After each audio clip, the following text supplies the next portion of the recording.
mind as much running in and trying to do it, but and they just don't really care about getting a hero that does well against the egg. They feel confident in their ability to burst it down with their 3 ranged heroes, and they'll go for a Clockwork. All right, so it's early game for Hot6ix. Clockwork is guaranteed to be 3. I think Pugna is 1. Bloodseeker is 2. And that leaves Zeus and Lina Pugna, as your supports. Well, I mean, you can decrepify somebody and nuke the bejeebus out of them. 10 seconds remaining. that's definitely one thing that can happen. Decrep LSA 5 seconds remaining. In the world. Yeah, definitely not. As TnC, okay, that's somewhat I think of their late game trump card here, yes, as they go for the Phantom Lancer. So if this game drags on a little bit, I think things are looking all right for TnC. It's just a question of if they can hold the line where MVP Hot6ix were unable to in the previous game. I think it's kind of like what we were talking about before, where the drafts kind of go and one team kind of pulls out a trump card going, no, we're the early game team, and the other team just kind of has to go, okay, you win, we're going to focus on something else. And that's kind of what this Phantom Lancer pick feels like to me. It's still not a hyper late game carry, not like he used to be, but he's still much more of a power in the mid to late game than going for a lot of other like one positions that we've seen out of He's not the split pushing hero that he used to be either. 10 seconds remaining. Hot6ix's lineup is garbage at dealing with split push. So I feel if 5 seconds remaining. Online, then MVP Hot6ix are definitely in some trouble. They can also deal with illusions. Okay, not great. Yeah, they're all right. Nether Blast isn't great against illusions, but some stuff like Dragon Slave is okay. Prepare for battle. Yeah, this is definitely a game where I think you look at. Oh, Heen, is he doing? Is he rocking the B? Oh, he's rocking the BZZ set. Of course, you're rocking the BZZ set. Everybody needs this on Pugna, but I think everybody has it. I think everyone has it exactly. But yeah, I think this is definitely a game where you're probably looking at Mjolnir as a potential item for the Bloodseeker if things start to drag on a little bit to help deal with the Phantom Lancer, but. Again, it's so much of this is about the early game. I don't even want to speculate about what's going to be happening at 20 minutes into this game because there could be all kinds of chaos. Let's get things underway. TnC making an aggressive move down towards bottom lane at the moment. We've got Noji on the Spirit Breaker, 7 on the Earthshaker, AU on the 30 seconds Phoenix, to battle. H on the Queen of Pain, and Tihi on the Phantom Lancer. Let's see if we can get a repeat performance out of him since the Bloodseeker was so impressive in Game 1. Meanwhile, for MVP, Sunbee is going to be on your offlane Clockwork. We've got MP as the Zeus, so it's actually going to be your 2-position Zeus. Heen is your Pugna, 4 of the Bloodseeker, and we've got Jerax as the Lina. So it's actually a 4-position Pugna. It is your The battle begins for good and all. We're going to be seeing a lot of that. Okay, so that does seem to be the plan. This Bloodseeker is going to be buffed up. He's going to be the heavy. Pugna's the medic, and we'll see if. Or is this more like a scout play? Yeah, I think Bloodseeker is actually a little bit more comparable to. I mean, that was kind of a strat in TF2, right? Wouldn't you? Yeah, you would heal up the scout sometimes and let him run in Ubered. You'd have to ask my brother instead. He's the TF2 guy. I'm not actually sure. But anyway, so. Phantom Lancer's here on the mid lane against Zeus. I don't anticipate this being the most amazing matchup in the world for Tihi, but he can get a bottle, he can spam some Spirit Lance. Speaking of that bottle, AU's going in, positioning himself, Phoenix in the mid lane. He wants to get this courier really early. I mean, they see the build from Zeus. They know that it's going to be a straight bottle rush from him. We'll see if he gets it. And one of the most predictable heroes as well. There's almost no other build that you go for. I think I've occasionally seen Bada, say, going for a Null Talisman build against a Shadow Fiend. And they're being smart about it too, keeping it by this tier 2 tower. Like, where the hell is this Phoenix? Nobody's seen him yet. We can see 4 heroes. Where's the 5th guy? I think that's the idea. Yeah, so I think MP might just walk back to the tower and go and grab it himself. Yeah, looks like that might be the plan. So he's already pushed out the mid lane. He spammed at his remaining few Arc Lightnings, and he's going to come back and retrieve it. The Phoenix is going for it anyway. What is going on here? Hey, you, okay. He's going to dive himself away, and he's going to be all right. It looks like he will be forced to use his salve, but really smart play from MP, not going to let his bottle get sniped there. And it's not as bad, not as far of a way to go for a little Baco to bring it back out to him. Well, you know what's funny to me is that in the 2 games that we've seen so far, in the 2 games I have seen from Hot6ix, Jerax is playing his 2 standard Q-pad heroes. In the Nyx support and the Lina. Yeah. Oh, the Q-pad Red Pandas, what a team. And his Lesh. Wasn't the running joke that he played like 80% Leshrac at one point? He played a lot of Leshrac, a lot of Nyx. I think the joke was that he kind of had a tendency to miss his stuns with Lesh. Occasionally, yeah. It really was not that bad. Charge on mid lane. MP in a lot of trouble. There's 4 The heroes Radiant's here. courier has been slaughtered. How low can you get? He gets it, and they're still looking for his first blood. 2 more Arc Lightnings come out, but the fish comes in, cuts off the Zeus to escape. With 4 heroes in 2 minutes. They are putting so much Radiant's hate middle on tower MP is under attack. in both Game 1 and Game 2 here. They're going in again. They're going to get heat. Oh no, and there's another TP coming in this time around. It's the Bloodseeker, And he has but it to gets cancel. canceled. Oh no. Oh. It was like, oh, is it worth 4 heroes to get 1 kill? Is it worth 4 heroes to get 2 kills and a TP? Yes. Very yes. Oh no, this is almost demoralizing. That's a pretty big disaster. The courier dies. Oh, and I didn't even mention the courier. Oh. What a start for TnC. I love that the Phoenix is the one who gets the 2 auto attacks off on the courier and gets his revenge ultimately. Fortunately, MP does have his bottle, so at least that didn't die as well. Phoenix is going to come running in bottom lane and just manages to dodge out of the way of that light strike. Phoenix already has Tranquil Boots. 3 minutes in. He's still only level 1. Love and life. When he has his Tranquil Boots up. All right. At the very least, MVP are getting some pretty good farm on their Bloodseeker, so that's looking good for Forev. And Clockwork, how's he doing in the offlane? Actually, almost level 5, so he's getting a fantastic start on Sunbeam. Yes. I'm really interested to see how Keenan is going to play this. My buddy Dakota Coddle guy, he loves him some support Pugna. Another guy that I used to stack with a lot loves the support Pugna. I never thought it would be something we'd see. So it's interesting to see what his build is, what items he goes for. Yeah, I'm going to give a shout out to Lampercat's roaming Pugna. Does he go oof? I think so. I think he gets boots, but Forev getting jumped bottom lane. These charges from the Spirit Breaker finds another kill, and TnC off to an amazing start. 3-0 thus far, and they're looking to make it a 4th as Sunbeam top lane gets blocked out. Samage needs another scream. He's still just hiding in the fog right now. They think that he's going to pop cogs, but he doesn't actually have it. It's a 2-0-3 build from your Clockwork, but it looks like it's just going to be a few more auto attacks. Blink and a scream. Finish him off. I find the no cog build a little bit strange from your Clock, but he got such an easy start in the offlane that he didn't really need to manipulate creeps. Right. So I think that was all right. Spirit Breaker ends up just stopping at mid lane. That's the end of his journey. As he gets bolted down a little bit more, but he's doing really well on farm, 24 and 3. He actually bought a full magic wand right from level 1, so he knew exactly what this lane matchup was going to end up being on mid lane. Yeah, because they knew they were going to put a lot of hate mid, and that's going to force MP in a position where he's going to have to chain lightning the last hit. Yeah, I mean, that's all he can do right now. He can sit on his hill, bottle crow a little bit, and spam some Arc Lightning to get some farm. And oh, T's coming in. That's going to get 2 TPs out, and he might even escape here.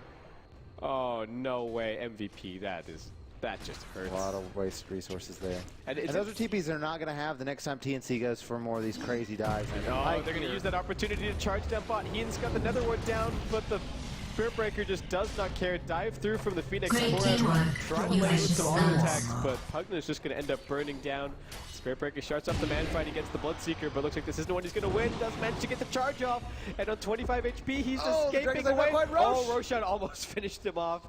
Get out of here! This is my house. Okay, just die to the... Just die to the niche. Yeah, just buy something. Buy some? Buy a TP scroll. Yeah, he bought a... Dire's bottom tower is under attack. But anyway. Not the most efficient, but... No experience or anything going to MVP. Exactly. So it's by no means the worst. Yeah, but did lose 119 gold from that suicide, but call it 5-0 for TnC thus far. And I want to go back to the point about talking about those TPs mid lane, because those TPs mid don't happen unless TnC went for the earlier play, which was the 4-man dive. Yeah, and we see Clockwork going down. Yeah, Clockwork dies top, but there's already a charge going on mid lane. I don't know if there are enough TPs available for MP this time around. Charge coming in. He's a little bit further away, but he comes straight in with the dive. The bolt cancels the charge, importantly, and MP is going to end up saving himself here.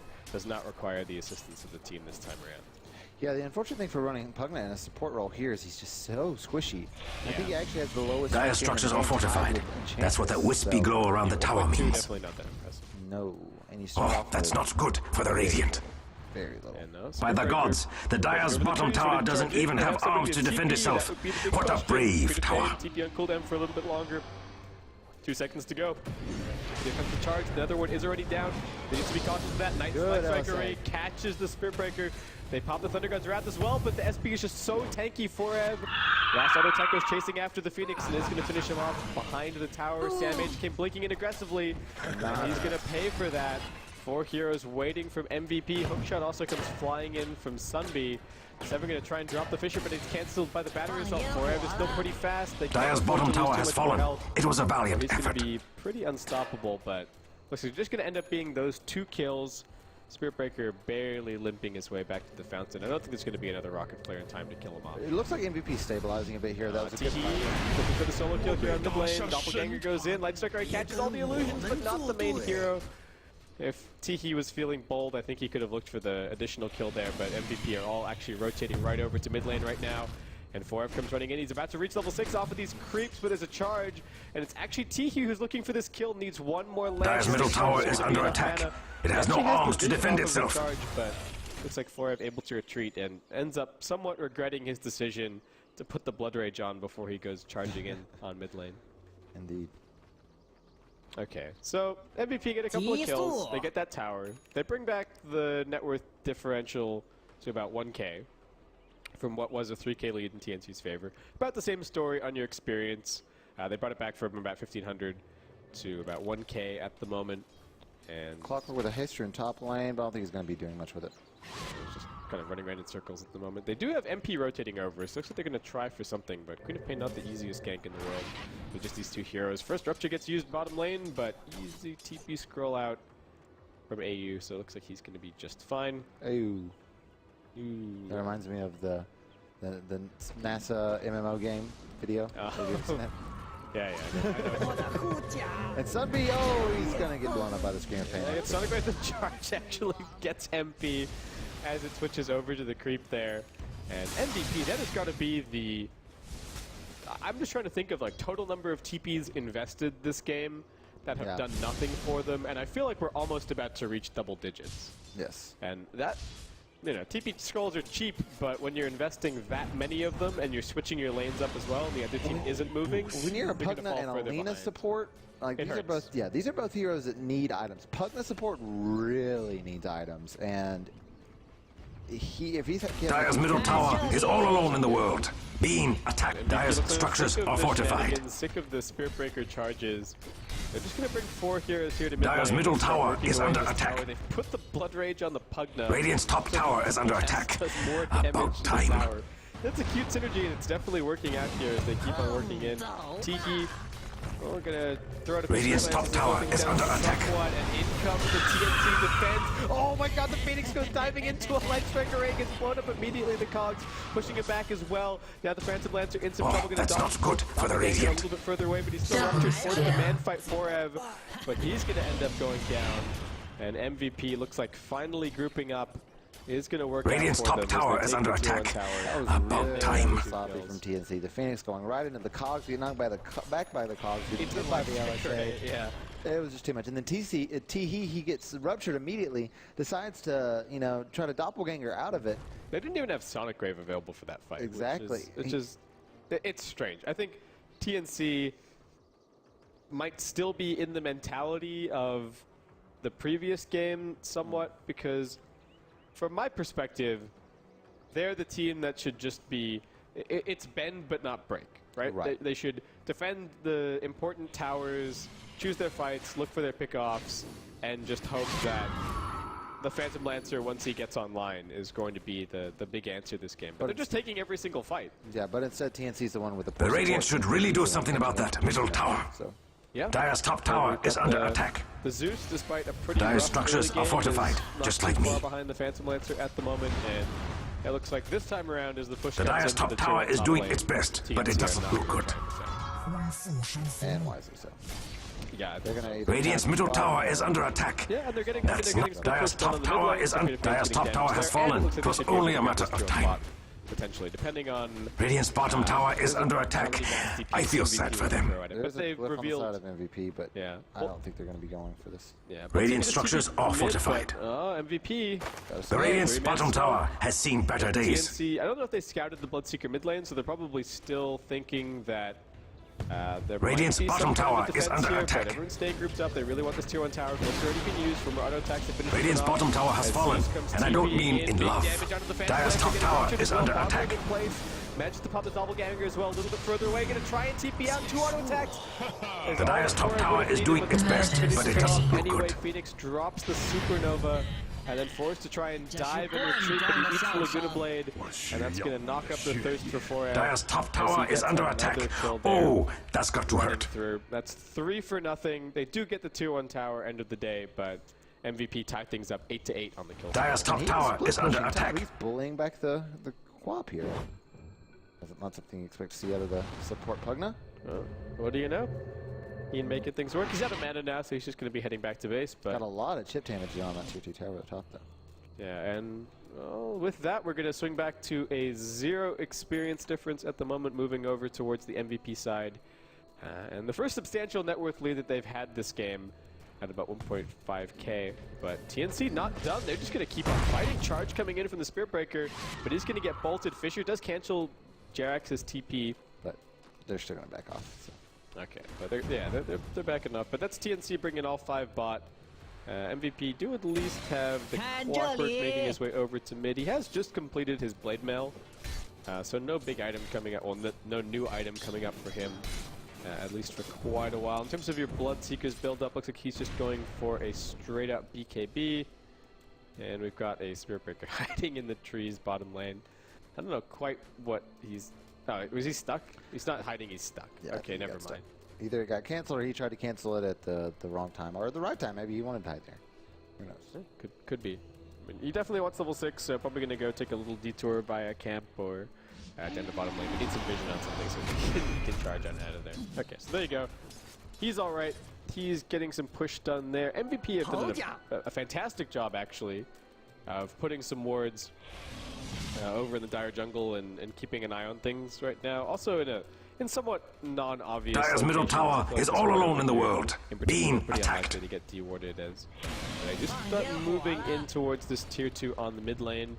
MP getting blood raged up on his. Dire's middle tower is under attack. 7 is not quite level 6 yet. He only needs, I think, 1 more creep kill to get up to level 6. Oh yeah, not quite. Dire's middle tower is under attack. It has no arms to defend. Fortification in place. Keep on raining down, and these towers continue to get chipped away at. Radiant's bottom tower is under attack. I feel Dire's middle tower is under attack. Flies in a little bit late from Dire's middle tower now belongs to the Aegis. Some help, but Phoenix is just getting blown up in every single fight that I'm seeing. Yep. And, Radiant's top tower has fallen. Charge away. That hook being on cooldown will be his saving grace as he starts charging over towards top lane. Tier 2 does end up going down mid, and MVP going to back off and hold on to their tier 2 down bottom, which is still quite healthy.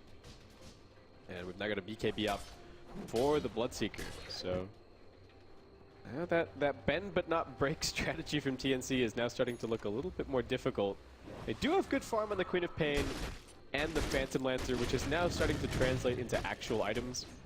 The Queen of Pain is getting somewhat close to Orchid, needs about another 1k. And the Phantom Lancer still yet to start picking up the Fusel Blade components. I think he's going for drum with the bracer. Unless he just wanted the casual bracer. Yeah, I mean, it could just be a casual bracer. The overwhelming trend in China, at least, for Phantom Lancer builds was Treads, Aquila, Drum, and Wand, and then straight into the Fusel Blade Heart. I feel like it was a build that, I don't want to say necessarily that Hao pioneered it, but I'm going to accredit it to him because he was the one that I really first started seeing using Phantom Lancer in professional Dota, in professional Dota in China at the very least. Rework, yeah. And that was the build that he was using. I know that we've seen pros in the West playing it, like, hold that thought for a second because Seven's getting jumped here, and it's Earthshaker versus Clockwork. We all know how this is going to go. It's one of those sad cast points where you just do the dance of death. The Dire's top tower is doing its best, but it doesn't look good. Radiant's bottom tower is under attack. Just not going to happen. We did see, we've seen a little bit of Pro Phantom Lancer play in the Western Dire's Series. top tower has fallen. Greedy from players like Eternal Envy and Banana Slam Jamma. But this does seem to be overwhelming Phantom Lancer build that we see over here. But, well, MVP. It's time to actually start chipping away at the high ground somewhat, it would seem. 16 minutes in here.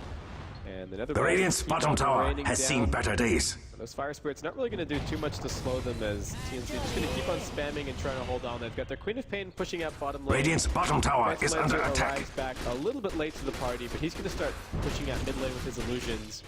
And this is the best reply that TnC have to what MVP are doing right now. They're not really in a position to take a full 5-on-5 fight. They don't have a true Blink Dagger initiator just yet because the Earthshaker is still quite poor, and they can't charge in with the Spirit Breaker necessarily. So, Split Push is the way to go, but Thunder's going to go jumping in, and he's going to be the one to initiate things for them. Jump comes in. Radiant's bottom tower is under attack. I feel sad for them. Forev goes running in with his BKB active. Sonic Wave turns it around, though, and they've brought down the Bloodseeker. Can TnC find anything else? The Nether Ward is still a little bit of a nuisance, so they're going to stop off for that one before they continue their pursuit. SamH not going to end up landing that Scream as he goes blinking forward into the Blade Mail of the Clockwork. MVP quite low, but Jerax will be healed up somewhat by Heen as they look for the TP out, but it looks like the Lina will still end up falling. And as the Lina falls, the charge gets redirected over towards MP. Eats the Urn charge, has been silenced up, another Fissure comes in, and a final back for style points from Noji as they do end up winning that fight pretty handedly. Bloodseeker thought he was immortal with the BKB active, but Queen of Pain showed him exactly how wrong he was. That pure damage, man. It hurts. There was a buyback out of the Spirit Breaker in that fight, so it was a 3-for-2 with a buyback, but TnC hold on to the high ground, and I think as we've driven the point home this game, that they're the team that just needs to hold out, and they should be able to win if it drags he's getting charged down. Is T going to still go after this? Yeah, Tier 1's still here. I think it's too close to the tower. It's no good. All right, so T's got to be careful. He might try to go for a hook shot from somebody. Yeah, got some vision. Rupture comes out. He can doppel up under the high ground. He's going to put himself in position for that. Wait for the cooldown. Hook shot completely whiffs there. Is going to be able to sidestep the Blood Right as well. Noji might be in a bit of trouble here. Looks for the charge. Bounces them back. Gets one shot. Thundergod's Wrath comes in as well. That kill. Phoenix also comes in out of nowhere and is going to be a random death. Just dies again. But SamH will be able to blink away. And looks like he's going to be alright. So MVP pick up 2 more kills.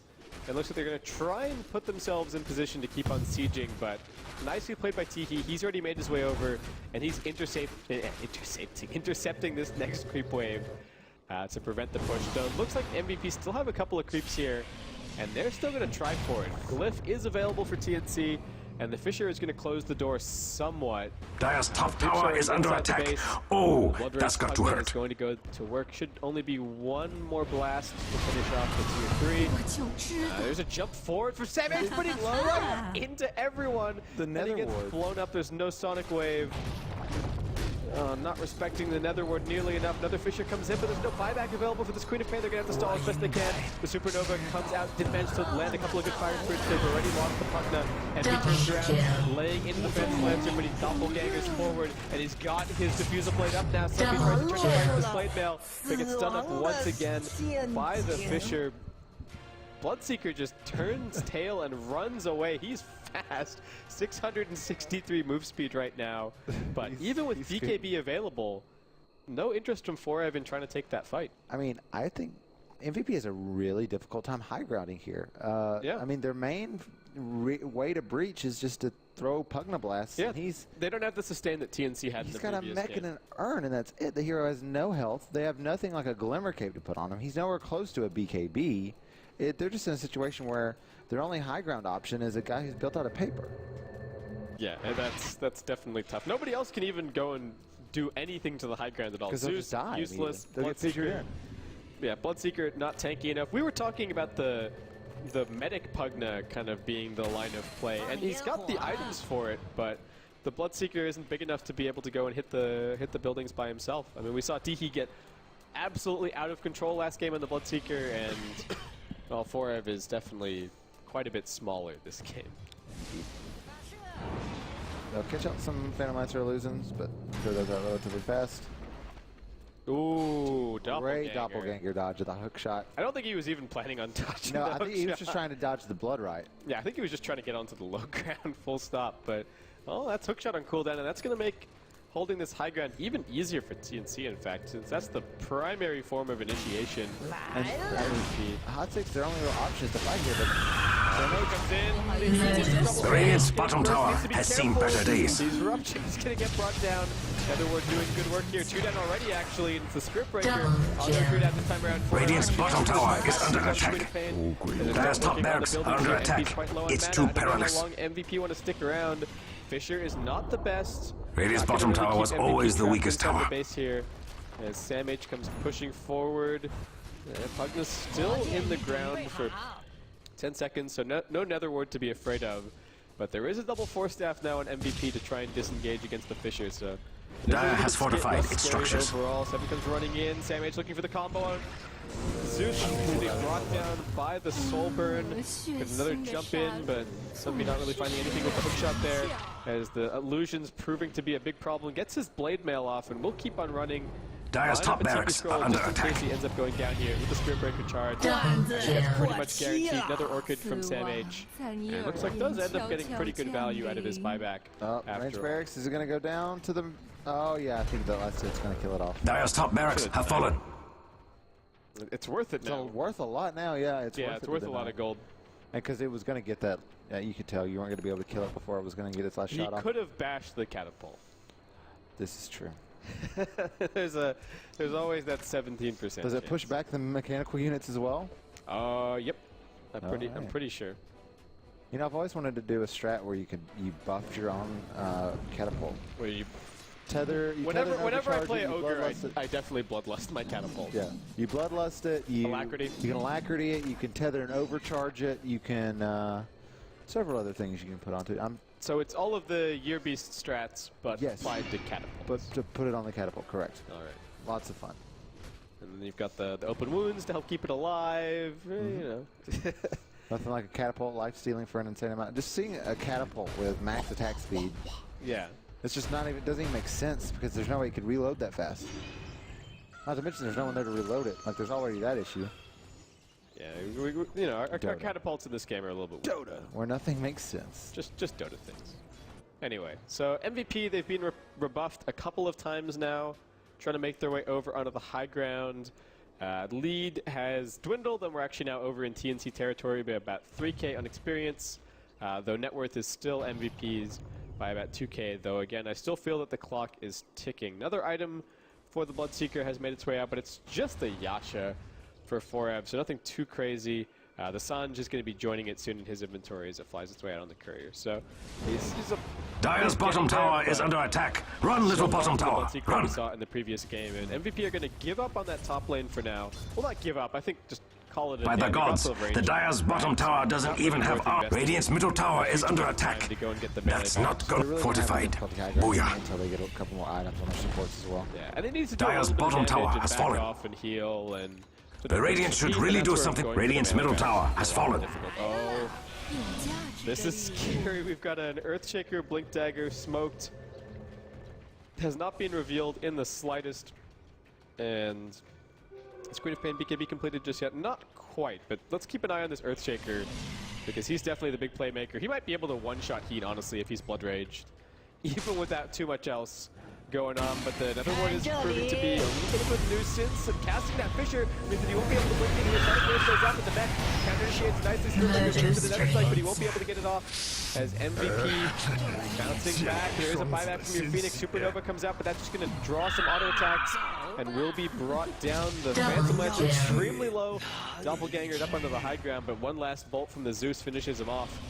And MVP looks like they found their opportunity to make their way into the base. Buyback from the PL now coming out, but Dire's bottom tower is under attack. and the Phoenix both unavailable. It's all on this Earth. Dire's bottom tower was never my Looking favorite. off to the side, they need to get rid of this Nether Ward. Decrepify is going to keep it alive a bit longer, as MVP might just take the tier 3 and call it quits. No, it's the fake back. Smoke comes in. What can they actually get done here? Sunbee's looping around from the side. Still about 15 seconds left on this hook shot. I think they were just hoping that TnC would come a little bit further outside of the base. But still holding on to hope. This smoke's still going to last a little bit longer.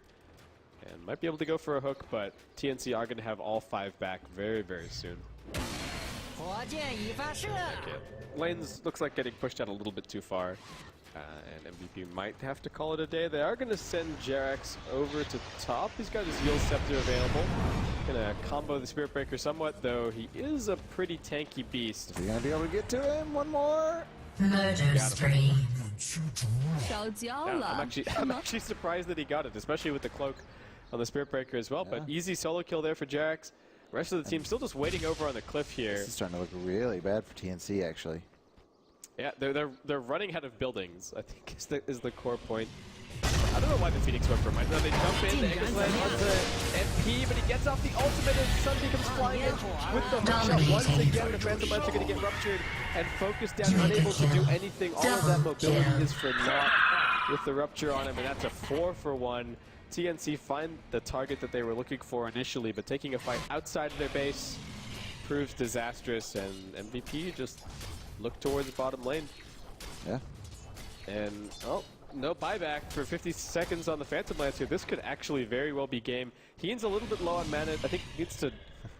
could have dropped some more items before popping his arcanes. Dire's bottom barracks are under attack. At least drop his arcanes before he pops his wand charges here. That he needs to eke out as many blasts as he possibly Dire's can. bottom barracks have fallen. BKB picked up now for the Queen of Pain. Dire's bottom barracks have fallen by the wayside. Soon. But still no Phantom Lance here for 30 seconds, though. Looks like with no mana on the Pugna, MVP are going to call it quits and take that second lane of racks. Still the melee barracks standing top lane, but we're getting towards the point where Dire's middle tower is all alone in the world, being attacked. I think this is the first time I've seen the double cloak build on a hero, on the Phoenix here. Well, I think he's regretting his Midas. Yeah, honestly. I mean, Midas is really good on Phoenix just because it's very important to get to your level 16 egg, but... Yeah, every level is such a big deal. Yeah, it's huge for you, but in a game with the momentum like this, it really puts you in a rough position. He's already died 9 times. He's kind of his team's initiation tool in some ways, and he's just getting blown up by Nether Blast or Nether Ward into the nukes that are coming out of MVP. We've got a couple of BKBs coming out now. The Queen of Pain going to be picking one up. She's the only one in the mix right now, net worth-wise. And definitely a lot of pressure on Sam H to drop some good ultimates. He is just about to reach level 16, so that rank 3 ult is going to be coming out soon. But yeah, there's a crazy amount of pressure on him to get things done. And there's now, speaking of BKBs, an Aghanim Scepter Laguna Blade over on the Lina. So. Oh, great, more pure damage. Yeah, more pure damage to see. That's right the unfortunate thing about this Phoenix getting the double cloak, and now it doesn't help. It doesn't help, and he just sold it. He bought it and then sold it just now. Like he never even used it. He just wasted 225 gold. All right, so, or rather, 275 gold. Excuse me. Looks like TnC are gonna try and jump this fight as aggressively as they can. Earthshaker, no smoke for him to lead this one off with the quick echo, but they're going to try and avoid the Nether Ward going down. BKB popped by Sam H, he's just focusing on it for now. He's going to be the one to tank the Rupture this time around. So there might be some space for the Phantom Lancer, but they've lost 3 already. And I don't think TD can do this all by himself. 4 down already. And TnC looks like they're going to fall. Into their own medicine. And it is going to end up being a wonderful Radiant victory here as MVP end the game in 30 minutes. Not the fastest, especially given the kind of strategy that they were running, but they stuck to their guns and really ground out the win in the end with the Pugna. Yeah, I think the Pugna was really the key here. Normally we don't see the support Pugna. I think this might be actually the first time I've seen it in a competitive match, but it kind of did its job here. He had 15 assists, was involved in a lot of kills. The Nether Ward did work this game. There were so many times where Sam H would hop in, try to do some damage, and just get blown up by the Nether Ward. Same for the Phoenix. Even the Phantom Lancer, he would hop in, he would get ruptured immediately. He'd have to doppelganger to get out of it, and he didn't want to cast Lance. He really needs to cast Lance